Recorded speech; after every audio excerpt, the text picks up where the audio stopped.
En 1981, le professeur John Bimson s'est à son tour penché sur la destruction de Jéricho. Il a soigneusement étudié les traces de l'incendie qui, selon Kathleen Kenyon, aurait ravagé la ville au milieu du XVIe siècle, avant notre ère.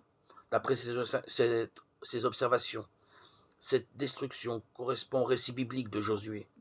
Mieux, le tableau général que l'archéologie brosse de Canaan cadre parfaitement avec la description que la Bible fait du pays au moment de son invasion par les Israélites. En foi de quoi, Bimson estime erronée la datation précédente et avance l'hypothèse que Jéricho a en réalité été détruite au milieu du XVe siècle avant notre ère, du vivant de Josué. Le cas de Jéricho offre un bel exemple de débat archéologique. Rien d'étonnant donc à ce que les archéologues ne soient pas unanimes à accepter la Bible.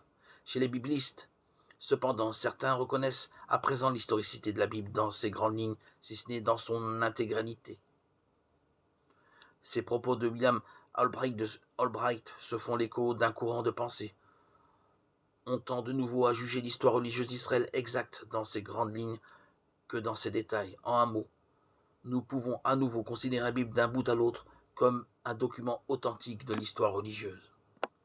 À la différence des écrits profanes de l'Antiquité, la Bible rapporte avec franchise les faiblesses humaines de personnages respectés tels que Moïse et David.